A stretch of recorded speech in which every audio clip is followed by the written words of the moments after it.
Salut les disciples de la boxe, on se retrouve pour une vidéo réaction à un combat qui date un petit peu. Mais ce combat il a fait énormément de bruit parce que c'est le fameux Jermell Charlo, vous savez c'est les deux jumeaux. Il y en a un qui est monté chez les poids moyens. Donc la petite histoire c'est qu'ils sont devenus tous les deux champions dans la catégorie des super welter lors de la même soirée, même s'il y en avait un qui avait déjà son titre, qui avait eu son titre avant son frère. Ils ont été dans la même soirée, tous les deux titrés. Donc un qui faisait une défense de titre et l'autre qui a gagné un titre de champion du monde. Et c'était la première fois dans l'histoire que ça se faisait que deux jumeaux, deux frères, gagnaient le même soir. Alors, dans la même KT, parce que je crois que les Klitschko l'ont... Ah mais non, attends, les Klitschko c'est tous les deux des lourds aussi, je dis de la merde. Les Klitschko ont dû le faire aussi peut-être. Mais bon, en tout cas, jumeaux c'est sûr. Mais dites-moi si ils ont été titrés ensemble dans la même soirée, les Klitschko. Ça, je suis pas sûr. Des frères qui sont champions en même temps, on en a eu, j'en ai déjà fait une vidéo. Mais je crois qu'eux, titrés en même temps la même soirée, la même KT, c'est ça qui est le record. Je sais qu'ils ont un record. Bref, un des deux frères, Jermall, est monté chez les poids moyens. Et on a Jermell qui est resté chez les poids super welter. Et il a fait un combat contre Tony Harrison. Et il a perdu sa ceinture WBC au poids. Ça a fait un raz-de-marée, tout le monde a hurlé au scandale. Même d'ailleurs son frère qui combattait dans la même soirée faisait le combat d'après. Il a eu beaucoup de mal et il a été limite de perdre lui aussi. Et je pense qu'il a été troublé par le fait que son frère ait perdu parce qu'il regardait les images, on le voyait beaucoup regarder dans les vestiaires, regarder son frère combattre. Et à la fin, on sent qu'il a une tête un peu crispée et je pense que ça l'a perturbé. C'est possible, hein, ça joue forcément. Alors ce combat-là, on va tout de suite mettre fin au débat. Non, il ne méritait pas qu'on lui enlève le titre à la fin de ce combat-là. Vraiment. Voilà, je ne pense pas mouiller en tenant ces propos-là. J'ai bien regardé le combat. Lui enlever le titre, c'est vraiment dur. C'est vraiment sévère. Par contre, t'as pas droit de râler quand t'as fait un combat comme ça. Je vais m'expliquer. Ce combat-là, il était long à regarder. Oh, je me suis, mais... C'était, mais... Il se passait rien. Tu peux pas faire moins que ce que les deux, ils ont fait. Alors, le Tony Harrison, il était crispé. On sentait il était tendu. Les Charlots, ils ont un aura énorme dans le monde de la boxe aujourd'hui. C'est un peu vraiment des phénomènes, tous les deux.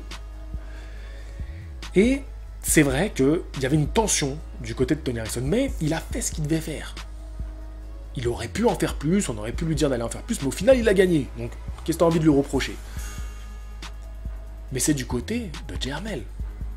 Quand tu proposes aussi peu sur le ring, pour moi, tu peux pas venir râler. D'ailleurs, à la fin du combat, mais son entraîneur, il lui gueule dessus. Il lui gueule dessus. Bon, moi, je parle pas anglais, donc il serait peut-être temps que je m'y mette, mais dans l'attitude, tu sens que l'entraîneur, il était frustré, quoi. Tu peux pas. C'est comme Adrien Bronner, en fait. T'as vu le combat qu'il fait, et à la fin, il dit « Non, mais j'ai contrôlé le combat, je comprends pas comment on peut dire que j'ai perdu. » C'est un peu la même. C'est un peu la même. Quand tu fais un combat comme ça...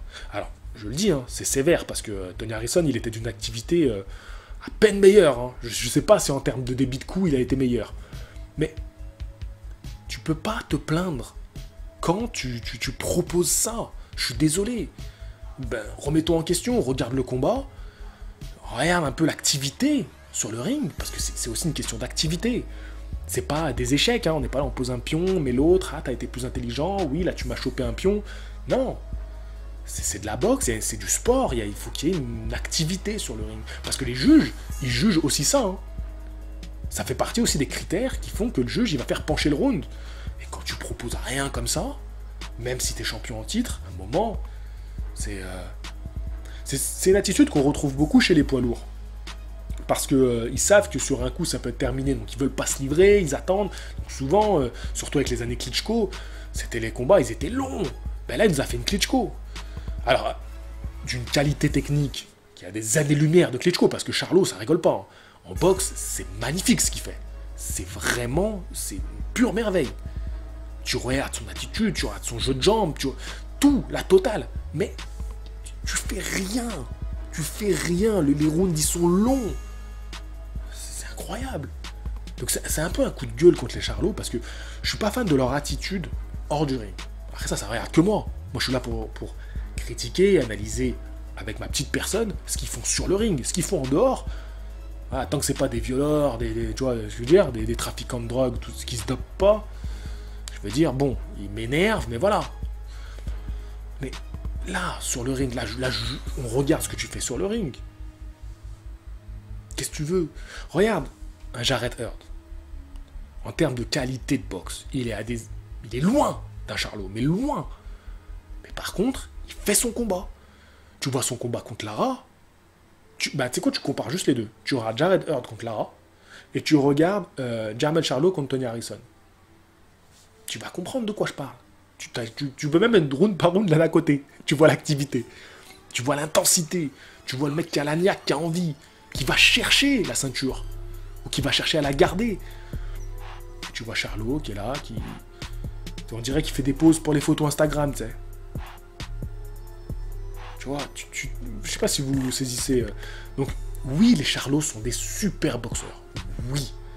Ils ont vraiment... c'est des exemples. T'as juste à les regarder et t'apprends plein de choses. Tu les regardes, c'est une leçon.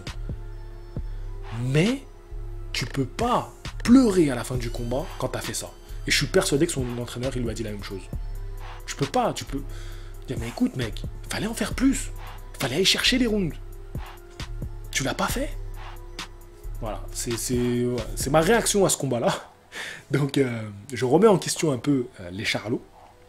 Dites-moi ce que vous en pensez. Donc, je vous le répète, pour moi, il ne méritait pas de perdre ce combat-là. Mais en même temps, avec ce qu'il a proposé, il ne peut pas venir pleurer. C'est tout. C'est tout ce que j'ai à dire. C'était voilà, un peu plus mon avis dans cette vidéo-là. J'étais un petit peu moins objectif. Je me suis un peu plus permis de vraiment critiquer Charlo, tout en vous rappelant que c'est un boxeur exceptionnel, d'une qualité de boxe, de technique, et en plus il frappe. Non, vraiment il est superbe. Mais il me laisse vraiment sur ma faim, ces boxeurs-là. Ils me laissent sur ma faim et je ne les supporte pas dans leur attitude. Voilà, ça c'est dit. Je vous dis à la prochaine. Fighting!